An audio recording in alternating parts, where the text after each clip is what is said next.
It's what it takes to get the situation we've got happening out here on the beach this week. So, which is a perfect segue, Sam, to the website you sent me right before the show. mm-hmm. Love the beach, respecttheocean.com, because you guys have had situations this week where, as we can see posted right here on the webpage, red flag warnings have gone up. Talk a little bit about this. So Dare County launched this through Dare County Emergency Management launched Love the Beach, Respect the Ocean a couple of years ago. Man, it's kind of one of these things now. It's just ingrained in our heads. It's there, and it was a way to try and inform the public, especially our visitors, because we turn over 150 to 200,000 people a week out here during the summer. Was to find a way to inform our visitors about beach safety, and coordinating with the National Weather Service office in Newport, Morehead City, which covers Dare County. They have working with the National Park Service because majority of our beach is in the Cape Hatteras National Seashore. Hyde County Emergency Management because Ocracoke is in Hyde County. It's actually not in Dare County, and this has become an award-winning program. It's a daily update on the website. They also do text alerts, push notifications through OBX alerts, so you can sign up for those daily. They also push those out not just at every day at 9 a.m. You get a text that says, here's the beach conditions. Here's a link with a link included.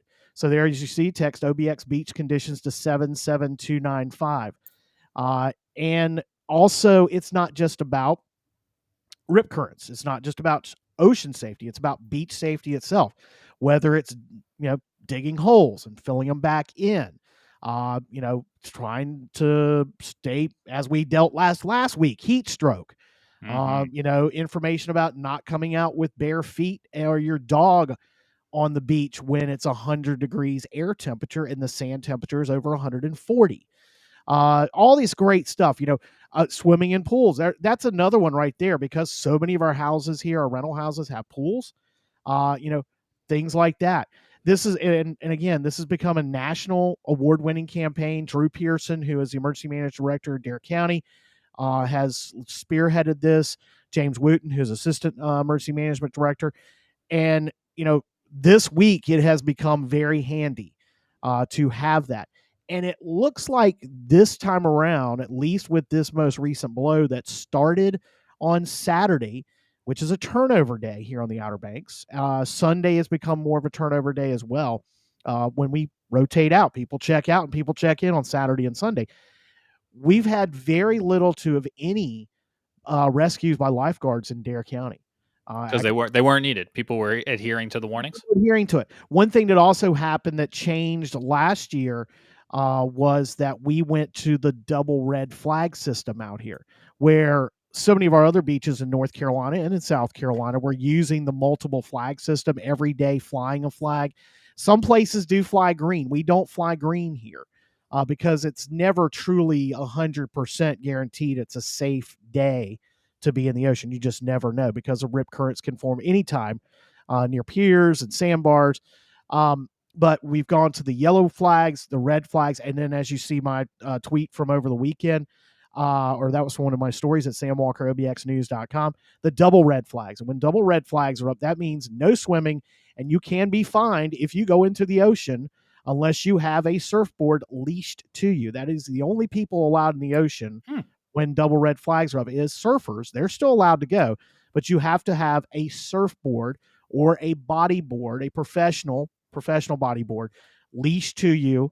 Bodyboarders have to also be wearing swim fins as well, because folks that do that, they know what they're doing. And yes, rip currents can cause issues for anybody, but they kind of, you're on a surfboard. It's kind of, you almost want to get caught in a rip current. It makes your job easier getting out to the break. But nobody's been surfing. It's been all onshore wind and, 5 to 8 foot with breakers in the surf zone that have been pretty nasty. We haven't really seen it clean up yet because we've had an onshore wind.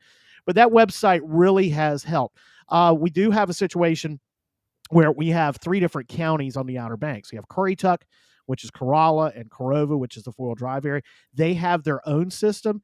And for the first time, they've really used it this summer. This I say this summer, really this week, because in the past they weren't really using it as the way they should. They've really adopted it, and it's a shame that they weren't able to work out getting in with the Love the Beach, Respect the Ocean campaign that Dare has pushed through. But still, we've been fortunate out here that despite the fact that folks haven't been able to really go in the ocean since they got here on Saturday and it's now Wednesday, saw a few more people in that probably should have been yesterday and today in Duck and elsewhere on the Outer Banks. But you know, one thing that we try to preach, and Dare County has been, pivotal in this. National Weather Service in Wilmington, Charleston, Newport, and Wakefield, which covers Corolla and Currituck County, all coordinating this year. We did our first beach safety rip current awareness week this spring Mhm. to try and encourage education for our locals and our visitors, because our visitors come here in the Outer Banks. They're coming from all over the country, primarily the Northeast and the Midwest, and outside traditional markets, trying to get them to start pushing this. So those weather service offices out there, maybe trying to get our electronic media as well to maybe push some, safety tips about, hey, if you're headed to the Outer Banks, stay out of the ocean. It's really rough down there if you're headed down this week. We'd like to hear that from our TV weather folks, that do like to talk about Richmond. I know really does a lot with that. Richmond Richmond, Virginia is a very big market for us. So we're starting to see this education effort about rip current safety really starting to take hold, and hopefully is going to play into not having to report on any deaths this year. We know it happens. It's always, all it takes one rip current to cause an issue for somebody. But at least it seems like with this most recent situation, we're so far so good. Something I hate to say, we want to play on tragedy or take advantage of a tragedy, but the death of Malcolm Jamal Warner in Costa Rica, because it was a situation. He got caught in rough surf. And he's in his 50s. A lot of times the victims of water related incidents here on the Outer Banks are many times males in their 50s. The majority of them have been. So trying to get through that headspace of, hey, you aren't as young as you used to be when you go out there. You can't be out in this 4 to 5 foot shore break trying to swim in that stuff, because it will cause issues. But so far so good. And these are some of the education efforts that we've tried to take advantage of out here to try and push the message of how, being safe on the beach when you come out here. Yeah, and on the screen right now for audio listeners is what to do if you get stuck in a rip current. If the rip current is pulling you away from shore and out to the ocean, you want to swim parallel to the shore. Don't try to fight it until you are out of it. Swim parallel to the shore, and then once you feel that you're no longer in that rip current, you'll be able to make your way back in. Always swim with a lifeguard or at least a buddy or somebody who can call for help if you happen to get caught in one of these. So some good educational resources there, Sam.